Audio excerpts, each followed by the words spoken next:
What's good, YouTube? It's your boy, Hell's Immigrant, and today I'm going to go a little bit off topic here. Now, don't freak out, I know it's only my 8th video. I can't be going off topic yet, but goddammit, I'm going to. Normally, I would talk about game series such as Doom or Quake, for example, but in this video, I'm going to take it out of the id Software universe for a moment, and I'm going to talk about a game that I have been excited about for a very, very long time, and finally got the chance to play it. It's called Resident Evil 7 Biohazard. I played it on the PS4.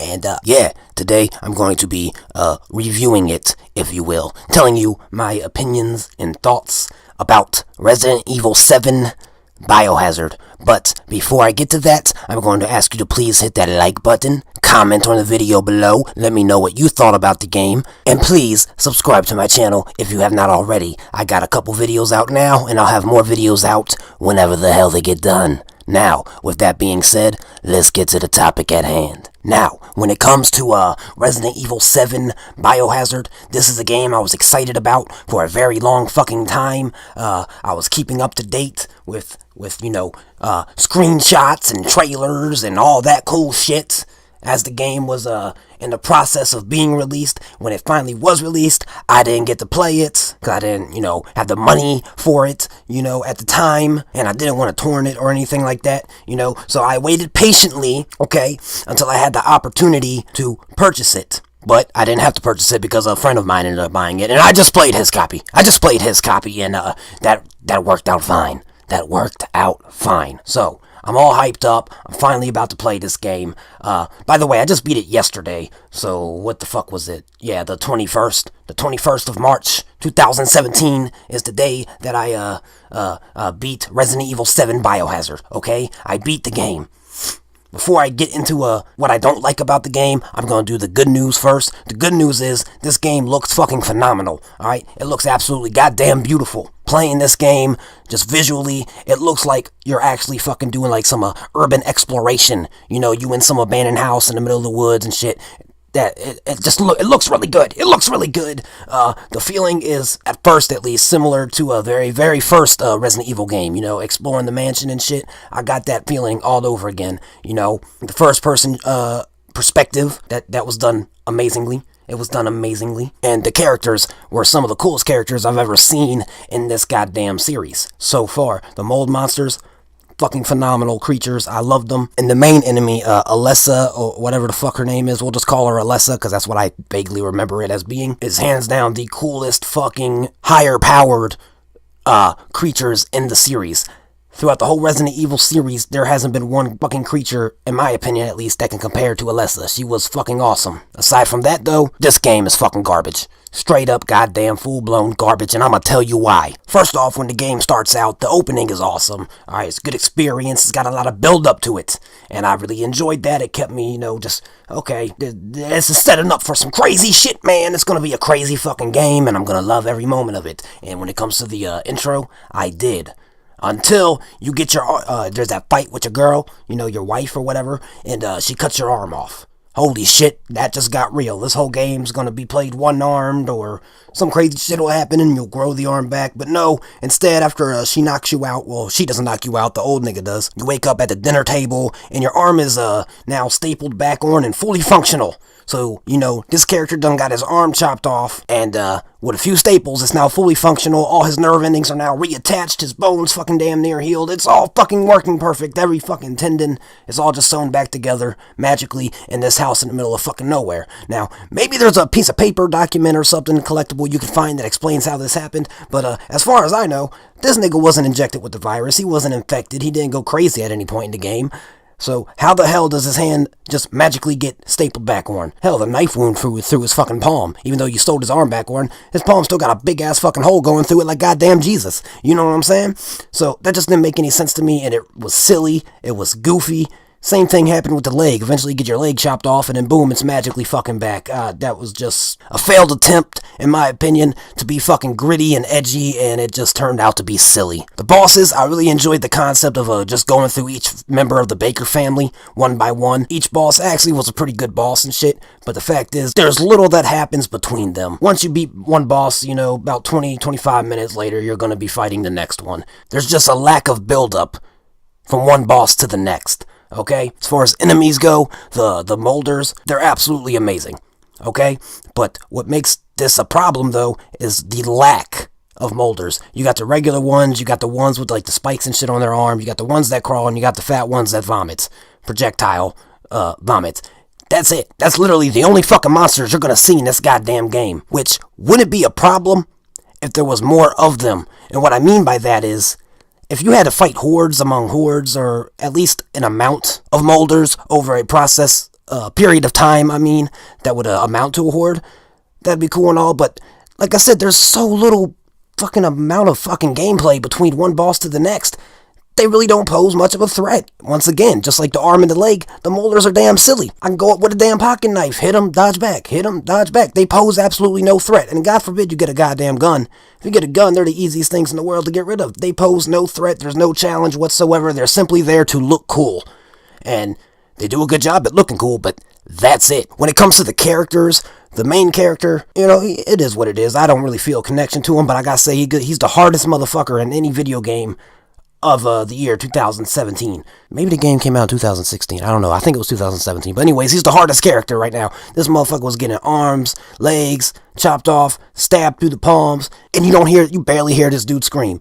It barely phases him. Literally. Nothing phases this guy. It's cool. It's badass. But once again, it's fucking silly. There's a lack of emotion when his wife is attacking him. There's a lack of fucking physical pain when he's being chopped the fuck up. It's silly. Again, the wife and the other chick, at some point in the game you gotta choose between two girls. Who do you give the antidote to? And I found it to be a very difficult decision. But not difficult in the cool way where it's like, oh damn, I really like this character, but then I also like this character. Who am I gonna let live? It was difficult in the fact that there's damn near little information or connection to the wife in the game, and there's little information or a connection to the other chick. And I just found myself just staring at them for an awkward amount of time, thinking, well, who deserves the antidote more? I don't fucking know. I really don't give two fucks about either one of these characters. They're just sort of there, and you just sort of have to make that decision. I ended up choosing the other chick instead of the wife, but I don't think it fucking mattered. I really don't. It was just, hey, congratulations. You made a decision. Good job. Type deal, And then let's get to the final boss, Alessa. Throughout the whole game, you see this fucking character do some wild ass shit. It's shape shifting, it's turning into tentacles and all types of crazy shit. There's one point actually where the boat level, where you actually see her come out of the ground as tentacles fucking wrap itself around Ethan, I think what's the dude's name, takes him back into the ground, and it could do almost anything. This Alessa chick can do almost anything. And then when you get to the fucking boss battle, there's an annoying scene where you gotta walk up to her in kid form, right? When she's in her kid form, and you walk up to her, and she's just expelling a bunch of wind, making it really hard for you to walk, and every now and then she'll shoot like a blast or some shit at you, and you gotta block it. This could easily be beaten, and it's just an annoyance. It's just there to annoy you, okay? Because the only way you could lose at this point is if you actually try to lose on purpose. Now, when you finally get to her, you stab her with the juice. We'll call it the juice. Needle to the neck, stab her with the juice. Boom, she turns into the old lady, says, why does everyone hate me? And then she turns into this huge fucking full-powered fucking blah. Something out of an H.P. Lovecraft book. And you're like, yes, this whole game has built up to the boss battle. This epic-ass boss battle, right? Now, to be honest, I was a little disappointed right before here, because oh damn, this game was short. At least it felt short. I'm already at the final boss. But I don't give a fuck, because this looks like it's gonna be some epic shit. This thing is fucking huge. Boss ends up chasing you down in its monstrous form, chasing you down this hallway. You get outside, and it's like an interactive cutscene at this point. Alright, you can still move your head, but it's just tossing you around like a rag doll. Alright, and then a helicopter comes in. It drops down this fucking gun, and the dude in the helicopter says, use this. And then I shit you not, you go to that little gun and shot, the helicopter dropped for you. You shoot the motherfucker Alessa in the eyeball, and boom, boss battle over. You hit it one fucking time. The biggest boss I've ever seen in a Resident Evil game, alright? The most powerful creature I've ever seen in a Resident Evil game. What had the opportunity to be the greatest fucking Resident Evil has ever produced gets killed in one fucking hit. You only gotta shoot it one time, maybe two, maybe three, I don't know, but it doesn't take that much to beat this final boss, and it turned out to be a fucking buzzkill. All that build up for an epic battle turned into a goddamn interactive cutscene. It was bullshit. Now, the biggest problem of this game, to me, alright, after the credits, you get your little in-game stat sheet. And remember how I said that I felt like the game got to the final boss rather quickly? Well, I beat the game in a few minutes over 8 hours, alright? And that's for the first time ever playing it, no walkthroughs, no online tutorials, no how-to videos, none of that bullshit, just me playing the game. I beat it in just over 8 hours, right? Now, knowing everything that I know, I could probably go back and beat that game in 5 to 6 hours, alright? It's a short fucking game. Fucking $60 for this goddamn game? $60 for fucking 5 to 6 hours worth of gameplay? That's some motherfucking bullshit. Now, of course, a lot of people jump to its defense as far as length goes and say, oh, well, we got DLCs. Nigga, I didn't buy the DLCs. I bought the full-blown game, alright? This fucking game is so short that the DLCs should already come in the goddamn game. I don't count them as the DLCs because the game is too fucking short. Now, you look at the DLCs, I know there's like Volume 1, Volume 2, there might be more, but those are only two I know right now. I've seen motherfuckers online beat that shit sometimes 25 to 45 minutes, okay? So even when you add these two DLCs to the main game, you're still only getting about 8 hours tops. 8 hours, few minutes tops, knowing what you're doing. 8 hours tops on of gameplay. It's fucking ridiculous how stupidly short this is. And in all honesty, this game ain't shit but a motherfucking scam, and I'ma tell you why. They hyped this game up, it's gonna be, one of the best survival horrors ever fucking made. It's amazing!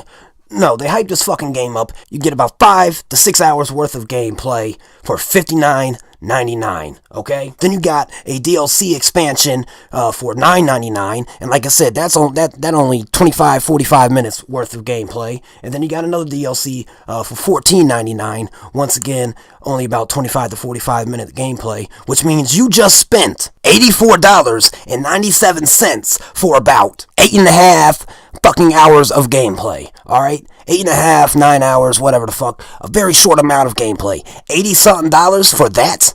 Look, this game may have looked pretty, it may have had a great concept, but it was executed terribly, and there's no fucking excuse why it was this fucking short. No excuse why one of the coolest creatures they ever created in the whole series was killed in 1 to 2 fucking hits. It wasn't even a boss battle. It was a goddamn interactive cutscene, alright? This game did not... You know what, I'm gonna be nice. Just the best way to describe this game is it's worth playing once. You play it one time, and then boom, you have the gist of everything. That's it in a goddamn nutshell. Fuck this game. It was overhyped. It's a big tease with all this awesome stuff, and they did little to no shit with it.